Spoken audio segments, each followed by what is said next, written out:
نحمده ونصلي ونسلم على رسوله الكريم اما بعد فاعوذ بالله من الشيطان الرجيم بسم الله الرحمن الرحيم والصلاة والسلام عليك يا سيدي يا رسول الله وعلى آلك واصحابك يا سيدي يا حبيب الله۔ درس اخلاقیات میں آج کا عنوان گفتگو ہے مفلسی فقر۔ یاد رکھیں کہ یہ دونوں حالات ہیں۔ اللہ رب العزت نے سارے اس کائنات کے سارے انسانوں کو نہ تو امیر بنایا ہے نہ سب کو غریب بنایا ہے۔ بعض کو اللہ تعالیٰ نے امیر بنا دیا ہے، بعض کو اللہ تعالیٰ نے غریب بنایا ہے، بعض کو بے پناہ دولت عطا کی ہے، بعض کو درمیانی سے عطا کی ہے، بعض کو بالکل ہی محروم رکھا ہے۔ تو یہ جو امارت یا غنا اور فقر ہے، اس کے بارے میں شریعت کا کیا حکم ہے اور ہمیں کیسا اس کے ساتھ رہنا چاہیے۔ تو بات یہ ہے، فقر اور غنا یہ دو قسم کے ہیں۔ ایک ہے ظاہری فقر و غنا۔ ظاہری فقر و غنا یہ ہے کہ سامنے انسان کے پاس سارے قسم کے وسائل موجود ہیں، دولت موجود ہے، یہ ظاہر فقر ہے، غنا ہے۔ اور بالکل سامنے نظر آ رہا ہے کہ اس کے پاس نہ کھانے کے لیے ہے، نہ پہننے کے لیے ہے، نہ رہنے کے لیے ہے، نہ کوئی سواری ہے، نہ کوئی علاج معالجے کا کوئی بندوبست ہے۔ تو دنیا کے وسائل اس کے پاس بہت قلیل ہے یا بالکل ہی نہیں ہے، تو یہ ظاہری فقر ہے۔ ایک ہوتا ہے دلی غنا اور دلی فقر۔ وہ یہ ہے کہ انسان کے پاس ظاہری مال و دولت تو نہیں ہے، لیکن وہ دل کا بڑا دریا دل ہے، وہ اس چیز کو پرواہ نہیں ہے۔ بہرحال وہ رہتا غنیوں کی طرح ہے، بیہیو، اور اس کا جو دوسرے لوگوں کے ساتھ معاملات ہیں وہ غنی کی طرح کرتا ہے، کشادہ دل ہے۔ شیخ سعدی علیہ الرحمہ آپ نے فرمایا، غنا با دل است نہ با مال، بزرگی با عقل است نہ با سال۔ آپ نے فرمایا غنی کون ہے؟ جو غنی وہ تو جو دل کا غنی ہے۔ اور بزرگ کون ہے؟ فرمایا جس کے پاس عقل ہے، وہ تھوڑی عمر کا بھی ہو لیکن عقل مند ہو تو وہ آدمی بزرگ ہے۔ 70-80 سال کا بھی ہو، بیوقوف ہو، وہ بھائی وہ بزرگ نہیں ہے۔ بزرگ وہی ہوتا ہے جس کے پاس علم اور عقل ہو۔ اور غنی کو کون ہوتا ہے؟ جس کا دل غنی ہو۔ تو اب یہاں پر یہ جو آج کا بیان ہے، یہ اچھا ان کے دونوں کا حکام کیا ہے؟ ان کا حکم یہ ہے کہ جس انسان کو اللہ تعالیٰ نے دنیاوی دولت عطا کی ہے اور اس پر وہ بندہ خدا کا شکر بھی کرے اور اس مال کو، اس دولت کو اللہ رب العزت کے احکام کے مطابق استعمال کرے، تو یہ غنا اچھی چیز ہے۔ لیکن ایسی غنا کہ اس کے پاس دنیا کے وسائل ہوں، مال دولت ہو، اور اس پر وہ کرے تکبر، اس کو سمجھے اپنے یہ میرے تجربے کا، یہ میرے علم کا، یہ میرا کمال ہے، اور اس کو خرچ کرے خدا تعالیٰ کی نافرمانی میں، شریعت کے مخالفت میں، تو یہ انتہائی تباہ کن چیز ہے، انتہا درجے کی تباہ کن ہے۔ اللہ تعالیٰ ایسی غنا سے بندے کو محفوظ رکھے، ایسے مال و دولت سے محفوظ رکھے کہ جو انسان کو اللہ کے ساتھ بغاوت پر ابھارے۔ اور زیادہ تر دولت انسان کو خدا کا باغی بناتی ہے۔ یہ کوئی بہت اچھی چیز نہیں ہے۔ اگر اللہ کی تائید اور انسان کے پاس علوم دینیا اور اللہ کی مدد اور علوم دینیا نہ ہو تو انسان عموماً دولت کو غلط ہی استعمال کرتا ہے۔ اب ہے فقر۔ اگر کسی انسان کے پاس دنیا کے وسائل نہیں ہیں اور کرے اس پر صبر، اور یہ سوچے کہ قیامت کے دن اگر دنیا کے مال میرے پاس نہیں ہے تو قیامت کو میں نے حساب بھی تو نہیں نہ دینا، میرا حساب بھی تو نہیں نہ ہوگا، وہاں کے ساری آسانیاں تو بھی میرے ہی لیے، ویسے بھی نبی پاک صلی اللہ علیہ وسلم نے فرمایا کہ جو فقیر لوگ ہیں، مفلس لوگ ہیں، غریب لوگ ہیں، یہ امیروں کی نسبت 500 سال پہلے جنت میں جائیں گے۔ بڑا آسان سی بات ہے، امیروں نے تو اپنے ایک ایک پائی پیسے کا حساب دینا ہے، تو ان کا تو کوئی حساب وغیرہ ہے نہیں، جب ان کے پاس تھا ہی کچھ بھی نہ تو حساب کیا ہے؟ تو وہ ان کو کھڑا کر لیا جائے گا، بھائی جو ہم نے تمہیں دیا اس کا حساب دے کر جاؤ، کمایا کہاں سے، استعمال کہاں کیا، اور پھر اس کا کوئی شکر بھی ادا کیا کہ نہیں، اس کے حقوق بھی ادا، زکوٰۃ دی نہیں دی، صدقہ فطر دیا نہیں دیا، قربانی دی نہیں دی، حج کیا نہیں کیا، ماں باپ کے اوپر استعمال کیا کہ نہیں کیا، رفاع عامہ پر خرچ کیا کہ نہیں کیا، اپنی اولاد پر خرچ کیا کہ نہیں کیا، یہ سارے حسابات ہیں، یہ سب کچھ پوچھا جائے گا بندے سے، آیا کہاں سے، خرچہ کہاں، جو اگر آیا بھی جائز طریقے سے، خرچہ بھی جائز طریقے پر، دل سے شکر بھی نہ کیا، پھر بھی پھنس گیا انسان۔ تو یہ مسائل ہے۔ تو جو غریب لوگ ہیں یہ 500 سال پہلے جنت میں چلے جائیں گے۔ اب 500 سال امیروں کی نسبت غریبوں کا پہلے جانا، یہ کتنی بڑی بات ہے۔ اگر دنیا میں اگر انہیں نصیب نہیں ہے تو قیامت کی تو نعمتیں اللہ تعالیٰ امیروں کی نسبت انہیں زیادہ اور جلدی عطا فرمائے گا۔ تو اس کے لیے اگر دنیا میں کسی کے پاس مال نہیں ہے یا اس کی ضروریات پوری نہیں ہوتی تو اس کو کیا کرنا چاہیے؟ امیر ہے تو اس کو اپنے مال کو خرچ کرنا چاہیے، جیسے کہ میں پہلے عرض کر چکا ہوں، کئی دروس میں نے یہ بات عرض کی ہے، اس کو جمع کر کے نہ رکھے، کیونکہ آخر کار اس دنیا کو چھوڑ کر جانا ہے، دوسروں نے خرچ کرنی تو بجائے دوسرے تیری دولت کو خرچ کریں گے، بہتر ہے تو یہ اپنے ہاتھ سے خرچ کر کے جا۔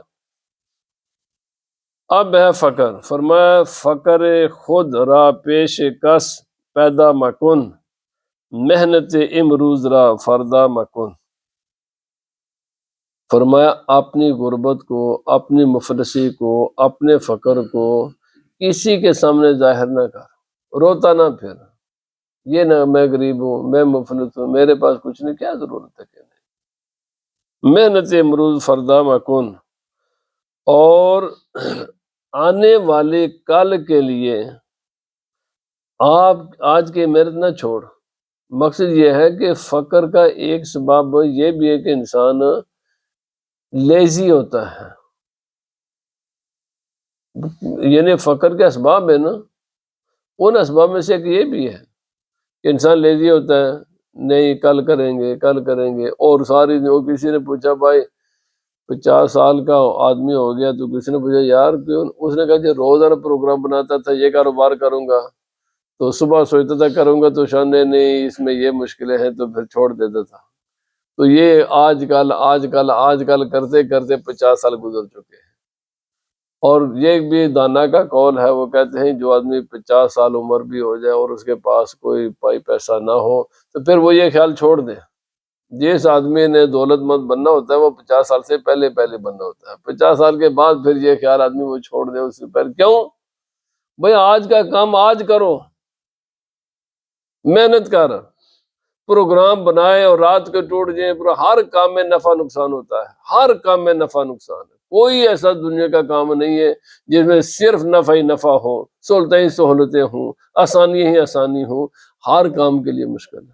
جب تم پروگرام بناؤ گے پھر شام کو سوچو گے تو ظاہر بات ہے اس کے پازیٹیو نیگیٹو پوائنٹس تو ہوں گے، اور پھر پروگرام بدلاتے جاؤ گے، یہ بھی نہیں یہ بھی نہیں یہ بھی نہیں، تو ایسا خدا نے کوئی چیز بنائی نہیں ہے کہ جس میں کوئی نقصان نہ ہو۔ تو اللہ کے بندو جو بھی کام کرو، خدا جو بھی پروگرام بناؤ روزی رزق کمانے کا، اللہ پر توکل کر کے وہ کر جاؤ، پھر اس کے لیے محنت کرو، پھر آج کا کام کل پر مت چھوڑو۔ مر ترا آن کس کے فردا جان دہد، غم مخور آخر کے آب و نہ دہد۔ آپ فرماتے ہیں لیکن یہ بھی بات ہے، بعض اوقات انسان محنت بھی کرتا ہے لیکن ملتا نہیں ہے، تو اب کیا کر؟ فرمایا اللہ کی ذات پر توکل کر، اللہ کی ذات کل کا نہ سوچ، آج اللہ نے تجھے کھانے کے لیے دے دیا، پینے کے لیے دے دیا، رہنے کے لیے مکان دے دیا، لباس تجھے اللہ نے دے دیا، یہ ساری چیزیں دی ہے، تو اللہ کا شکر ادا کر کے سو جا۔ کیوں؟ فرمایا غم خور آخر کے کب آب و نا دہا، جس خدا نے آج تجھے دیا ہے نا، اگر اس خدا نے تجھے کل زندگی دی تو وہی خدا کل تجھے کھانے پینے پہننے سونے کا بھی سامان دے گا، کیونکہ زندگی جب اس کے ہاتھ میں ہے تو آج کی فکر کر، کل کی فکر چھوڑ دے، چھوڑ۔ جس خدا نے آج تجھے ساری نعمتیں، زندگی کی ساری ضروریات پوری کر دی ہیں نا، تو کل اگر اس خدا نے تجھے زندگی دی تو تیری ضروریات بھی وہ پوری کرے گا۔ توکل خدا کی ذات پر کر، تاب کہ چوں مور باشی دانا کش، گر تو مردی فاقہ را مردانہ کش۔ دو اللہ کی مخلوق ہیں جو روزی جمع کرتی ہے، باقی کوئی بھی اللہ کی مخلوق روزی کو جمع نہیں کرتی۔ ایک کیڑے مکوڑے، یہ کیڑی، یہ روزی جمع کرتی ہیں، اور دوسرا انسان، یہ دو ایسے ہیں کہ جو رزق کو جمع کرتے ہیں۔ اچھا، اللہ کے مخلوق صرف یہ دو ہیں؟ اور بھائی یہ یعنی باقی ہزاروں ہزاروں قسم کے خدا کی مخلوق ہے، زمین پر رینگنے والی ہے، فضاؤں پر اڑنے والی ہے، پانی میں رہنے والے اللہ کی مخلوق ہے۔ کوئی بھی رزق جمع نہیں کرتا سوائے چیونٹی کے اور سوائے انسان کے، یہ دو جو رزق جمع کرتے ہیں۔ اب جس خدا نے باقی مخلوق کو رزق دیتا ہے تو وہ خدا تجھے نہیں دے گا؟ اور بھائی زندگی ہے نا، تو جب یہ سمندری مخلوق ہزاروں تجھ سے تعداد میں کئی گنا زیادہ ہے، اس کو روزانہ خدا رزق دیتا ہے۔ یہ اڑنے والے ہزاروں قسم کے پرندے ہیں، خدا تعالیٰ روزانہ انہیں روزی دیتا ہے۔ یہ انسان اور چمٹی کے علاوہ باقی ہزاروں قسم کے مخلوق ہے جو زمین پر چلتی ہے، روزانہ خدا اس کو روزی دیتا ہے۔ تو جو خدا انہیں دیتا ہے تجھے بھی دے گا، فکر کیوں کرتا ہے، غم کیوں کرتا ہے؟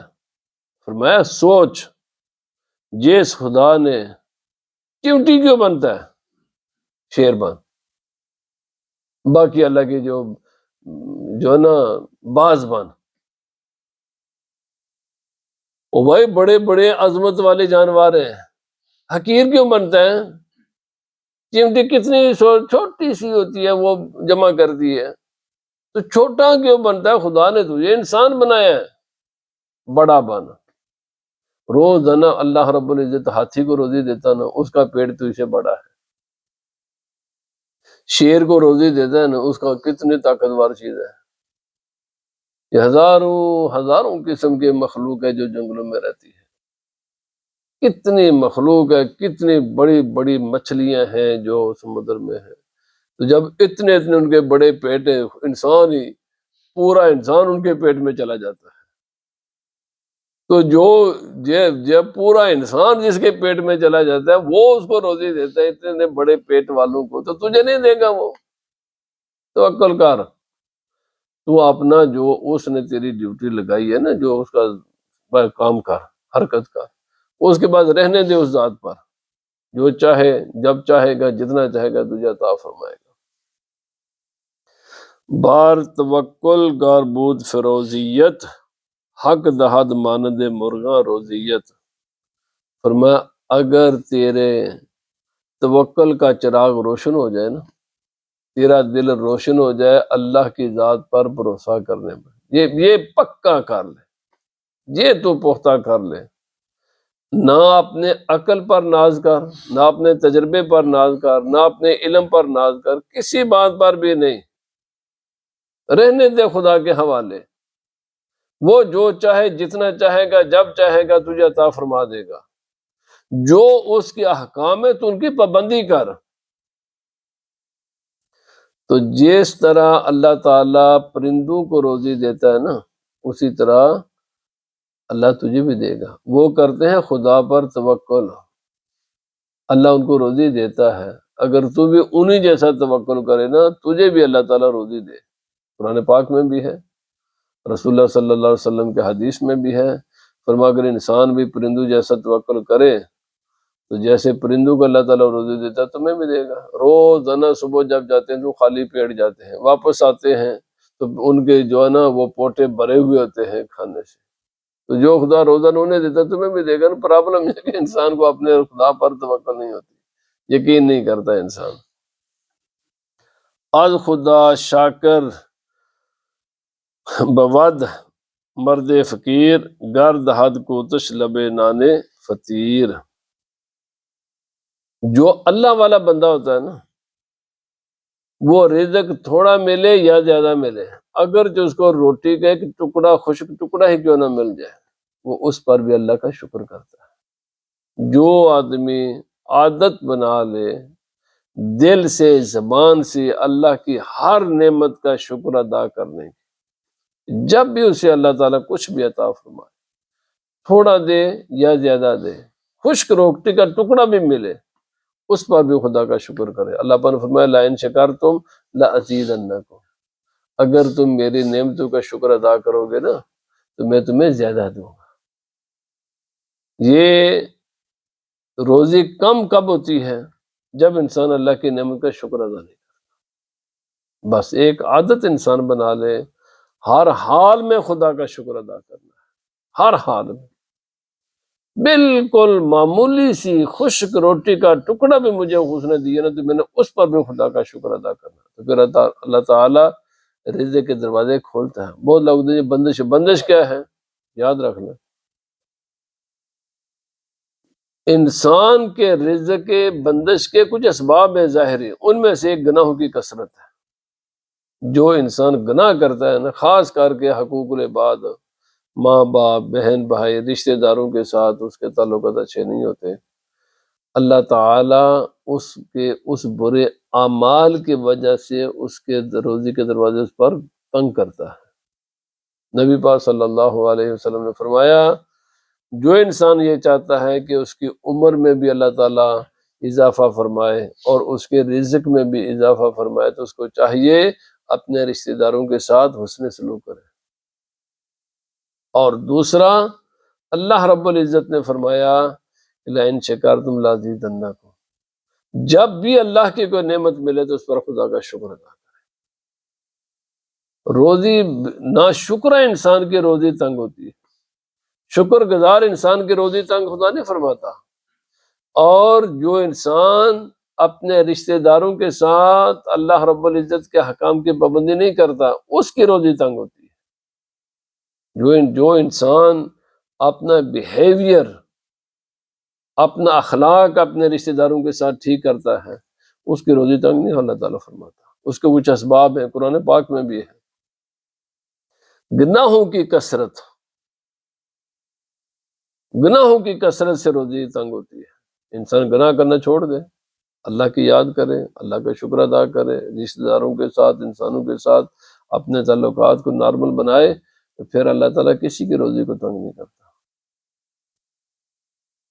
فرمایا خم مشو پیش تونگر ہم چوتاک تا نہ گردے جفت با اہل نفاق۔ فرمایا اب دیکھو نا، علامہ اقبال نے بھی یہ کہا ہے، آپ بھی فرماتے ہیں، فرمایا امیروں کے سامنے نہ جھک، تاک کی طرح، محراب کی طرح امیروں کے سامنے نہ جھک، تاکہ تو منافق نہ بنے۔ علامہ اقبال نے کہا ایک انسان ہے نا، جب ایک خدا کے سامنے ایک سجدہ کرنے سے وہ گریز کرتا ہے نا، نہیں اس کو تکلیف ہوتی ہے، اللہ کے ایک سامنے، اللہ کے بارگاہ میں ایک سجدہ کرنے سے اس کو تکلیف ہوتی ہے، تو اللہ تعالیٰ اس کو ہزاروں ہزاروں انسانوں کے سامنے سجدہ ریز کرنے پر مجبور کرتا ہے۔ یعنی وہ انسان مجبور ہو جاتا ہے ہزاروں کے سامنے سجدہ ریز ہو، پھر کئی کے سامنے اس کو جھکنا پڑتا ہے۔ میرے بھائی، بجائے اس بات کے کہ تو لوگوں کے سامنے جھکے، بہت بہتر ہے کہ خدا کے سامنے جھک، اللہ رب العزت کے سامنے جھک۔ اور جھکنا بھی ہے تو فرمایا امیروں کے سامنے نہ جھک، وہاں سجدہ نہ کر، کیا دیں گے تجھے؟ جب تک اللہ رب العزت کی مشیت نہ ہو امیر تجھے کچھ بھی نہیں دیتے۔ امیر بھی تبھی دیتے ہیں جب ان اللہ رب العزت ہی کی طرف سے ان کے دل میں رحم ڈالا جاتا ہے۔ مرد را نام و ننگ از خلق نیست، نفرتش از جمع ہے دلک نیست۔ فرمایا جو اللہ کی راہ کے جو لوگ ہوتے ہیں نا، انہیں اس بات سے کوئی پرواہ نہیں ہوتی کہ مجھے لوگ اچھا کہیں گے، برا کہیں گے، کیا کہیں گے، میں مشہور ہوں گا، میں گمنام ہوں گا۔ انہیں اپنے نام و نشان اپنے کوئی پرواہ ہی نہیں ہوتی، اور انہیں اس بات کی بھی پرواہ نہیں ہوتی کہ وہ کیا پہنیں گے۔ وہ اپنے گدڑی مل جائے تو پھر بھی ٹھیک ہے، بہترین لباس ملے تو پھر بھی ٹھیک۔ جو اللہ کی راہ کا بندہ ہوتا ہے نا، اس کو نہ اپنی شہرت کے ساتھ کوئی کام ہوتا ہے، نہ اپنے لباس کے ساتھ کوئی کام ہوتا ہے۔ وہ تو اس کا ایک ہی مقصد ہے، خدا راضی ہو۔ لوگ اسے اچھا کہیں، لوگوں کے اچھے کہنے سے کیا ہوگا، اور لوگ اس کو برا کہیں تو لوگوں کے برا کہنے سے وہ اس کے لیے لوگوں کا اچھا کہنا برا کہنا برابر ہوتا ہے۔ کیوں؟ اس کا مقصود خدا کی ذات ہوتی ہے۔ اللہ رب العزت کی ہر کام اللہ کے رضا کے لیے وہ کرتا ہے، نمود و نمائش کے لیے نہیں کرتا۔ جو لوگ نمود و نمائش کے لیے کرتے ہیں، پھر وہ جب نہیں ہوتی لوگ اس کو بڑی تکلیف ہوتی ہے، کیونکہ وہ کرتا اس کام کے لیے، تکلیف تو تب ہوتی ہے جب اس کام کے لیے اس نے کیا ہی نہیں ہوتا۔ تو پھر جو کچھ مرضی لوگ کہتے پھریں، وہ سمجھتا میں نے ان کے لیے تو کیا ہی نہیں ہے نا، تو جب ان کے لیے کیا نہیں ہے تو جو مرضی کہتے پھریں، مجھے کیا ہے۔ جو انسان لباس پہنتا ہے نا خدا کے لیے، تو وہ ہر لباس اچھا ہوتا ہے۔ جو انسان لباس پہنتا ہے نا دوسروں کے لیے، اس کو پھر ذرا تکلیف ہوتی ہے۔ فرمایا لباس پہننا ہے لوگوں کے لیے نہ پہن، جیسے آج کا رواج ہے، یعنی عام بازار میں جائیں گے خواتین برقع پہن کر جائیں گے، عام کسی کے عام حالات میں جائیں گے تو برقع پہن کر جائیں گے، جب شادیوں میں جائیں گے تو بالکل بڑکیلے کپڑے پہن کر۔ بھائی اللہ کی بندیوں، یہ کیا ہے؟ جس خدا سے ڈر کر تم نے برقع پہنا ہے عام زندگی میں، آج اسی خدا کے حکم پر تم نے کیوں اتارا ہے؟ لوگوں، تم بیوی ایک شوہر کی ہو کہ 300 کی ہو؟ سوچنے کی بات ہے نا۔ وہ لباس وہ اپنے آپ کس کو دکھاتی ہیں؟ کس کو دکھانے کے لیے یہ وہ اپنے برقع پہن کر شادیوں میں جاتی ہے؟ اور بھائی تم نے لباس اللہ سے ڈر کر پہنو، لوگوں کے لیے نہ پہنو۔ کیا دیں گے، مطلب کیا کہیں گے؟ بیوی تو کسی ایک انسان کی ہوتی ہے، تو دوسروں کو اپنے آپ کو دکھانے سے کیا حاصل کرنا چاہتی ہے؟ اور پھر خاص کر یہ جو مکس گیدرنگ ہے، یہ جو عورتیں بڑکیلے لباس پہن کر جاتی ہیں شادیوں میں، وہ اپنا آپ کس کو دکھانا چاہتی ہیں؟ سوچو نا، کس کو دکھانا چاہتی ہیں؟ کیوں؟ اگر نارمل زندگی میں برقع پہنتی تو اس دن بھی برقع پہن کر، تم ایک کی ہو، سب کی نہیں ہو، اور اسی کو دکھاؤ۔ بننا سنوارنا ہے تو اس کے لیے بنو سنورو، دوسروں کے لیے کیوں بنتی سنورتی ہو؟ اس لیے لباس پہننا ہے تو اپنی حفاظت کے لیے، لوگوں کو دکھانے کے لیے نہیں۔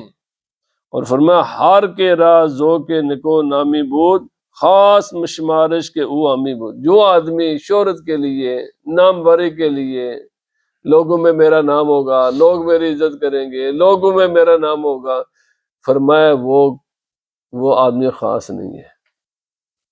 اس کو علماء میں شمار نہ کر، اس کو صوفیاء میں شمار نہ کر، اس کو نیک انسانوں میں شمار نہ کر، وہ کچھ بھی نہیں ہے، وہ ایک عام آرڈنری انسان ہے۔ اچھا ملتا کیا ہے؟ جو لوگ شہرت کے لیے مرتے ہیں، ساری محنت کرتے ہیں، ذلت، آخری ان کا نتیجہ ذلت ہوتی ہے۔ میرے بھائی جو بھی کام کر مقصد خدا کی رضا رکھ، شہرت سے کچھ بھی نہیں ملتا، کچھ بھی نہیں۔ یہ انسان نہ کسی کا کوئی بگاڑ سکتے ہیں، مطلب بگاڑنے کی تو پھر کوشش کرتے ہیں، بنا کچھ بھی نہیں سکتے۔ کام جو بھی کر اللہ کی رضا کے لیے کر، شہرت کے لیے نہ کر۔ گر ترا دل فارغ از زینت بود، کہ ہوائے مرکب و زینت بود۔ فرمایا اگر تیرا دل خالی ہو جائے نا زیب و زینت سے، لباس کمال ہونا چاہیے، میری داڑھی برے کلف لگا کر، خضاب لگا کر، بڑے بڑے اللہ ہدایت عطا فرمائے، پیر مولوی بھی، یعنی وہ بھی داڑھی کو خضاب لگا کر رکھیں، ٹھیک ہے، جو شریعت نے کہا اس کے مطابق کرو، پر اتنا زیب و زینت اور بڑا لباس بننا سنوارنا اپنے آپ کو بڑا، یعنی ہر وقت یہی خبر سوار ہے، میرے لباس ایسا، میرا منہ ایسا، میرا چہرہ ایسا، میری داڑھی ایسی، میرا سر ایسا، میری ٹوپی ایسی، میری پگڑی ایسی۔ اللہ کے بندو ان کے پیچھے مت پڑو، جو اللہ دے دے اسی پر راضی رہو، ان کاموں کے پیچھے، زیب و زینت کے پیچھے مت پڑو۔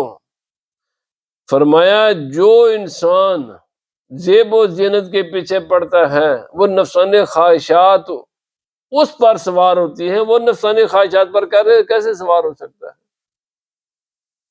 زیب و زینت کے پیچھے مت پڑو، ان دنیاوی لذتوں کے پیچھے مت پڑو، یہ تمہیں اپنا گھوڑا بنا لیں گے، یہ تم پر سوار ہو جائیں گے، تم غلام یہ پورا ویسٹرن جتنا پورا ہے نا یہ اسی پر کھڑا ہے، انسان کو غلام بنائے ہوا ہے، مشین کی طرح چلتا ہے انسان۔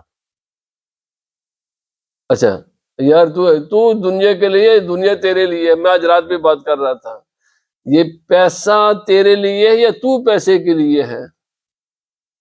اللہ کے بندے پیسہ تیرے لیے ہے، تو پیسے کے لیے نہیں ہے۔ صبح سے لے کر شام تک، شام سے لے کر صبح تک پیسہ پیسہ پیسہ، وہ ایسے بیکار چیز کے لیے تو غلام بنا ہوا ہے۔ اور بھائی اللہ کے بندے اگر اللہ نے جتنا کماتا ہے پھر اس کو کھا بھی، استعمال بھی کر، اس کو تو اتنا کما جتنا تیری ضرورت ہے، باقی اللہ کی یاد کر۔ کیوں کرتا ہے خواہ مخواہ بے مقصد کاموں میں؟ فرمایا اچھا یہ مقصد یہ ہے کہ جو زیب و زینت انسان چھوڑ دے تو باقی ضرورتیں کتنی رہ جاتی ہیں؟ زیب و زینت چھوڑ دے، دماغ سے نکال دے جی، نکال دے دماغ لذیذ کھانوں کا، نکال دے دماغ سے خوبصورت لباس کو، نکال دے انسان دماغ سے خوبصورت گاڑیوں کو، پیچھے رہ کیا جاتا ہے؟ اب معمولی سی آمدن سے انسان زندگی بہترین گزار سکتا ہے۔ خواہشات نفس نے انسان کو اپنا غلام بنایا ہوا، 70 ہزار 80 ہزار لاکھ پاؤنڈ سالانہ تنخواہیں، لیکن پھر بھی کنجوسی۔ کیا کرو گے اس دولت کو؟ مطلب اس دولت کو 60 سال کے بعد بھی ابھی بھی یہی ہے کہ پیسہ بچانا کیسے، 70 سال کی عمر کے بعد بھی یہی ذہن ہے کہ پیسے کو بچانا کیسے، تو پھر کمایا کس کے لیے؟ پیسے کا غلام نہ بن، پیسے کو اپنا غلام بنا، تو پیسے کا غلام نہ بن، بالکل میں عرض کرتا ہوں تو پیسے کا غلام نہ بن، پیسے کو اپنا غلام بنا۔ آخری بات، روئے دل کیوں از ہوا بر تافتی، بعد ازاں میدان کے حق را یافتی۔ فرمایا جب تک انسان ہوائے نفس سے اپنے دل کو نہیں پھیرے گا اللہ کو نہیں پا سکتا۔ خدا تعالیٰ کا راستہ تبھی ملے گا پہلے انسان خواہشات کو چھوڑے گا، جو مل جائے اسی پر راضی، بالکل نمک کے ساتھ بھی، مرچی کے ساتھ بھی، خشک روٹی بھی مل جائے وہ بھی ایسے ہی کھائے جیسے مرغن مرغ کے ساتھ کھاتا ہے، دونوں کو برابر کر دے، جو ملے وہی ٹھیک ہے۔ مرغن خدا تعالیٰ مرغ عطا کرے وہ بھی ٹھیک ہے، اور جتنی خوش دلی کے ساتھ وہ مرغن کھانا کھائے نا اسی ہی خوش دلی کے ساتھ نمک اور اچار کے ساتھ بھی روٹی کھائے۔ اسی لیے حضرت عمر فاروق رضی اللہ تعالیٰ عنہ نے ایک ٹائم ٹیبل بنا کر دیا پورے ویک کا، امام غزالی نے وہ ٹائم ٹیبل دیا ہے بھائی، اپنے ٹائم ٹیبل میں بہت کمال ٹائم ٹیبل ہے، ویل بیلنس ٹائم ٹیبل ہے۔ آپ نے فرمایا ہفتے میں ایک دن اچھا کھانا کھاؤ، بہترین کھانا کھاؤ، پھر کم کرتے کرتے کرتے آخری دن نمک اور خشک روٹی کھاؤ، یعنی ایک تمہاری زندگی میں وہ بھی آنا چاہیے جس نے اچار اور خشک روٹی اور نمک کے ساتھ کھانا کھاؤ، اور تمہاری زندگی میں ایک دن ہفتے میں وہ بھی ہونا چاہیے جس نے بہترین کھانا کھاؤ، ایک وہ بھی ہونا چاہیے جس نے ذرا میڈیم سا ہو۔ تو فرمایا ہفتے کا ٹائم ٹیبل ایسے بناؤ، ایک دن اچھا، پھر کام کرتے کرتے کرتے بالکل لوویسٹ پر آ جاؤ، پھر واپس چلے جاؤ اچھے سے، پھر واپس آؤ۔ انسان کی زندگی انتہائی پرسکون گزرے گی، ویل بیلنس زندگی ہے جس میں اچار بھی ہو، بلکہ کبھی کبھی شکر اور روٹی بھی کھا لیا کرو، پھر تمہیں وہ مرغ کا بھی مزہ آئے گا، اور پھر تمہیں اللہ کی نعمتیں بھی یاد آئیں گی۔ اللہ پاک ہمیں عمل کی توفیق عطا فرمائے۔ وما علینا الا البلاغ۔